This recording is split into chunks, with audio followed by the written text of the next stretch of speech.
ને મિત્રો મજામાં. મિત્રો આપણે જીએસસીએસસીએલ ના જે ડેપો મેનેજરના અગાઉના જે પેપર્સ હતા એમાંથી મેથ્સમાં જે પૂછાયેલું હતું એમાં જરા નજર કરીએ અને જોઈએ કે નવું શું છે. મિત્રો નવું આમ તો જો તમે જૂના હો તો કંઈ મળવાનું નથી, કારણ કે એક ને એક વાત જુદી જુદી રીતે બસ પૂછે, બાકી વાત તો એક ને એક હોય છે. એટલે તમે જો જોરદાર પ્રેક્ટિસ કરી લીધી ને તો મિત્રો કોઈ સમ એવા નહીં હોય કે જે તમને ન આવડે. અને જૂના હો તો તમે વિડીયો સ્ટોપ કરીને ટ્રાય કરજો, આવડી જ જશે. વાત આવી છે કે એક ટાયરમાં બે પંચર પડે છે. એક પંચર ટાયરને સપાટ કરતા 9 મિનિટ થાય છે અને બીજા પંચરના ટાયરને સપાટ થતા 6 મિનિટ લાગે છે. જો હવા સરખા પ્રમાણમાં નીકળતી હોય તો એક સાથે બંને પંચરના ટાયરને સપાટ કરતા કેટલો સમય લાગે? મિત્રો આપણે એમ લાગે કે આ ટાયર ને પંચર ને બધું શું છે, તો આ કંઈ નથી. તમને કીધું હોય કે એક નળ છે, બીજો નળ છે, બરાબર, એકને 9 મિનિટમાં ટાંકો ખાલી થાય છે, બીજો 6 મિનિટમાં ટાંકો ખાલી થાય છે, તો બંને નળ સાથે ખુલ્લા રાખીએ તો કેટલા સમય લાગે? એના જેવું બીજું થઈ શકે. બે ભાઈઓ છે, એક ભાઈ છે એક કામ 9 મિનિટમાં પૂરું કરે છે, બીજો છે 6 મિનિટમાં પૂરું કરે છે. બંને ભેગા થઈ અને કામ કરે તો કેટલા સમયમાં પૂરું થાય? આ બધી સેમ વસ્તુ છે, એટલે ત્રણે ત્રણ દાખલા સેમ છે અને તમને બધાને ખબર છે કે એનું સૂત્ર શું છે? એક્સ વાય છેદમાં એક્સ વત્તા વાય. લ્યો, આવડી ગયું કે ના આવડી ગયું? તો હવે તમને ખબર છે એક્સ એટલે ધારો કે 9 લઈ લ્યો, વાય એટલે ધારો કે 6 લઈ લ્યો, અને એક્સ વાય એટલે ગુણાકાર છે 9 ગુણ્યા 6 છેદમાં 9 વત્તા 6. 9 વત્તા 6 ડાયરેક્ટ કરો, 9 વત્તા 6 15. હવે તમે કહેશો સર આમાં તો છેદ ઉડી જાય, તંદુ 6, 5 તેરી 15. હવે ઘણા લોકો એમ પૂછે કે સર આ તમે છેદ કેવી રીતે ઉડાડો છો? મિત્રો આ 6 છે ને, 6 એ 3 ગુણ્યા 2 છે કે નહીં, અને 15 છે એ 3 ગુણ્યા 5 છે કે નહીં? હવે તમે જ કહો ઉપર એ 3 છે, નીચે 3 છે, એટલે જો આ જે 2 છે ને એ આ 2 છે અને આ 5 છે ને એ આ 5 છે. તો હવે યાદ રાખજો, સાવ સિમ્પલ છે. ખાલી બે ગુણાકાર સ્વરૂપમાં બે સંખ્યા લ્યો અને બેમાં એક તો સેમ હશે, એ સેમ છે કાઢી નાખો એટલે એ છેદ ઉડ્યા. બસ આટલું સિમ્પલ છે. હવે 9 દુ 18, 18 ના છેદમાં 5. મિત્રો તમને બધાને ખબર છે કે 18 ના છેદમાં 5 એટલે શું? 18 ભાગ્યા 5. એટલે કે તમે 5 તેરી 15 કરો છો, આ શેષ વધે છે. 18 માંથી 15 જાય તો 3, એટલે આ શેષ વધે છે. તો આને મિશ્ર સંખ્યામાં કેમ લખાય? તો 3 પૂર્ણાંક, આટલા પૂર્ણાંક 3 પૂર્ણાંક 3 પંચમાંશ. ફરીથી શું આવશે? 3 પૂર્ણાંક 3 પંચમાંશ. આવું ક્યાંક એ લોકોએ આપ્યું જ હશે, જોજો. યસ. તો ફરીથી આને આ સમ કઈ રીતે પૂછાય? નળ ખાલી કરવામાં પડે, ટાંકીમાંથી ટાંકીમાં નળ રાખ્યા હોય અને ટાંકી ખાલી કરવાની વાત હોય, અથવા તો કોઈ બે વ્યક્તિ છે કામ કરતા હોય તો આ બંને સાથે કામ કરે, બંને સાથે નળ ખુલ્લા હોય, બધી વાત સેમ. તો ટાંકી ભરવા માટે પણ શરૂ કે 9 મિનિટમાં એક ટાંકો ભરાય છે, 6 મિનિટમાં ભરાય છે, અથવા તો 9 મિનિટમાં ખાલી થાય છે, 6 મિનિટમાં ખાલી થાય છે. બંને નળ ખુલ્લા રાખીએ તો કેટલી વારમાં ભરાય, કેટલી વારમાં ખાલી થાય, બધું સેમ. તો મિત્રો એક જ સૂત્ર, શું? એક્સ વાય છેદમાં એક્સ વત્તા વાય. તો આ સૂત્ર પણ તમને યાદ છે અને જવાબ પણ તમને યાદ છે. Is it okay? તો આવું પૂછાયેલું તો મૂંઝાઈ જાય કે ભાઈ ટાયર વાળા તો એકે દાખલા કર્યા નથી. તો એવું નહીં વિચારવાનું, જોવાનું કે વાત એક ને એક જ છે. તમે બરોબર સમજમાં લેશો તો તમને સમજાઈ જશે કે ઓહ આમાં કંઈ છે નહીં. કોઈ ક્યારેય તમે જોજો કંઈ હોતું જ નથી. અને એટલે જ આપણા વિદ્યાર્થીઓ બધા રાજી છે કે સર ગણિતમાં હવે અમે MBA થઈ ગયા છે, બરાબર, મને બધું આવડે. જોઈએ નેક્સ્ટ. મિત્રો તમે રાજી થજો, કારણ કે હમણાં જ જે વાત કરતો હતો એવો જ સમ પાછો એ જ પેપરની અંદર 2016 ની અંદર આ પૂછાયેલો કે એક કામ કરતા એ ને કેટલા દિવસ લાગે છે? તો કે 18 દિવસ લાગે છે. બી ને કેટલા લાગે છે? તો એ કરતા અડધો સમય, એટલે 18 દિવસ લાગે. તો ઇનડાયરેક્ટલી આપણે એમ કીધું કે 9 દિવસ લાગે છે. બસ કામ પતી ગયું. બંને સાથે મળીને કામ કરે તો કેટલા સમયમાં પૂરું કામ કરે? મિત્રો આ તો તમે શરૂઆતમાં આવું સૂત્ર લખો છો કે એક્સ વાય છેદમાં એક્સ વત્તા વાય. બાકી તમને ખબર છે કે ઉપર ગુણાકાર નીચે સરવાળો, એટલે તમે સીધું કરી શકો 18 ગુણ્યા 9, અને 18 ને 9 એ તો આપણે સરવાળો સીધો લખી જ નાખવાનો. તો કેટલા થશે? 27. હવે જો છેદ ઉડે છે, 9 × 9, 9 તેરી 27, 3 × 3, 6 તેરી 18. જવાબ 6 દિવસ એવો આપ્યો જ હશે. જોજો કેટલી વાર લાગે મિત્રો. તો મેં વાત કરી ને કે એક વખત તમે શીખી ગયા હો તો હવે ગમે ત્યારે આવા પ્રશ્નો પૂછશે તમને આવડતા જ હશે. Is it okay? જોઈએ નેક્સ્ટ. પછી એવું પૂછ્યું કે સૌથી નાનામાં નાની પ્રાકૃતિક સંખ્યા કઈ? મિત્રો તમને યાદ છે પ્રાકૃતિક સંખ્યા હંમેશા એકડાથી ચાલુ થાય, 1 2 3 4 5 એમ અનંત સુધી. તો નાનામાં નાની સંખ્યા ખબર જ છે કોણ છે? 1 છે. તો મિત્રો આટલું સહેલું પણ પૂછાયેલું, અને આવું પૂછાય તો હવે તમારા એક પણ માર્ક જવાના નથી. જોઈએ નેક્સ્ટ.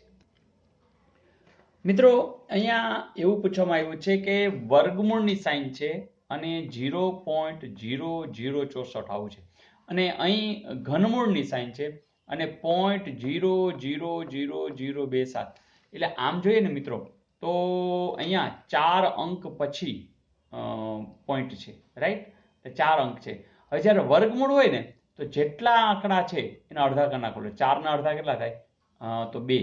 તો અહીંયા 2 અંક આવશે. હવે તમને એ ખબર છે કે 64 હોય એનું વર્ગમૂળ શું થાય? તો તમે કહેશો 88 64, એટલે કે 8 થાય. તો તમારે 8 નહીં લખવાના, શું લખવાનું? 0.8. એટલે જોજો 2 અંક પછી આવી ગયું. જોજો આ 4 હોય તો એને વર્ગમૂળ હોય તો 2 વડે ભાગવાનું, ઘનમૂળ હોય તો 3 વડે ભાગશું. 1 2 3 4 5 ને 6, તો 6/3. તો એમાં પણ 2 અંક પછી જ પોઈન્ટ હશે. તો જોજો 27 નું ઘનમૂળ આવડે છે? તો કે હા, 3 તેરી 9 તેરી 27, તો 3 આવશે. એટલે અહીંયા આપણે શું લખશું? 0.3.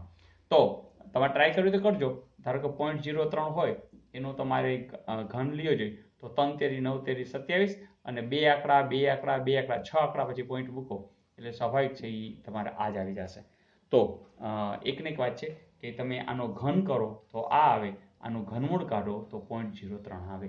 તો આવી જ વાત. અને હવે તમને સરવાળો કહે છે તો સરવાળો તો આવડે છે. 8 ને 3 11, 0.11 એવું ક્યાંય પૂછે જરૂર આપ્યું છે. હવે તમે જ કહો મિત્રો, આવા સમ પૂછાય તો ધારો કે અત્યારે તમને ના આવડ્યું, કંઈ વાંધો નહીં, પણ હવે પૂછાય આવા સમ તો આવડે કે ન આવડે, બસ એવું જોજો. મને ઘણા લોકો એમ કહેતા કે સર મને ગણિતની અંદર કંઈ ફાવતું નથી. પણ મિત્રો એક એક સમ તમે જોતા જાઓ, એ સમ ફાવી ગયો કે કેમ.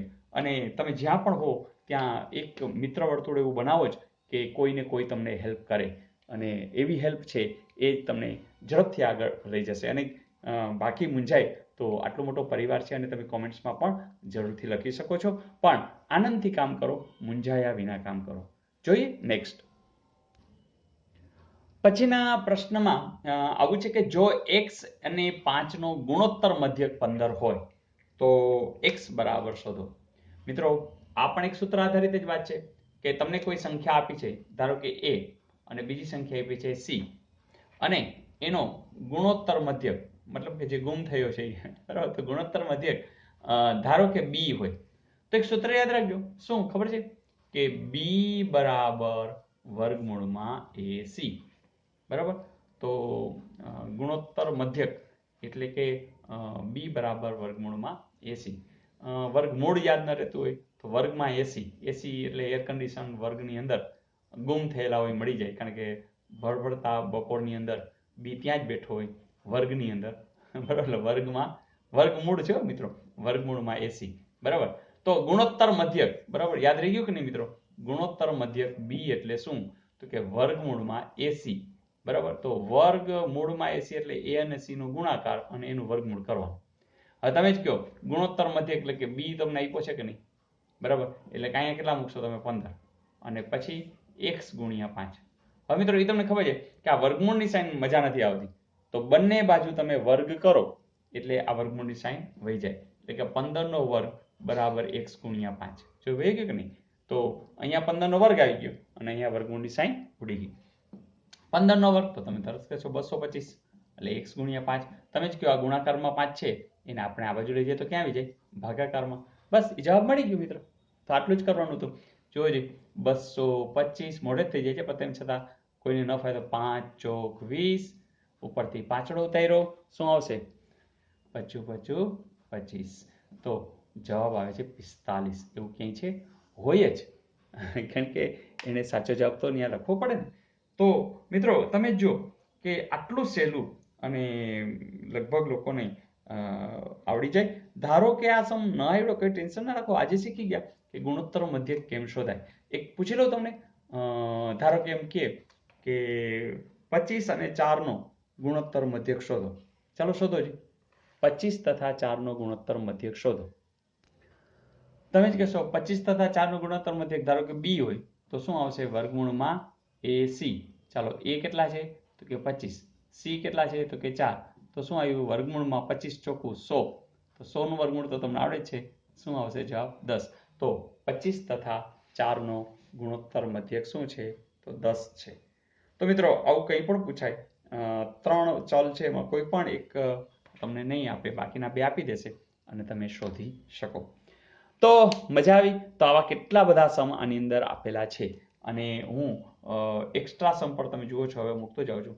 તો વધુ કામ કરશું આપણે, નવું કામ કરશું અને બસ તમે બધાને જોડતા રહો અને કોમેન્ટ્સ લખતા રહો. મિત્રો નવી તૈયારી રોજ કરતા રહેશું. જરા પણ ઉત્સાહને આપણે ઓછો નથી કરવાનો, ઉત્સાહ વધતો જવો જોઈએ. બરાબર, દરરોજ એમ થાય કે ચલો હવે આ કરીએ, હવે આ કરીએ, અને પછી જો કેવી મજા આવે છે. તો બસ મજા કરતા રહીએ ને કરાવતા રહીએ. આવજો.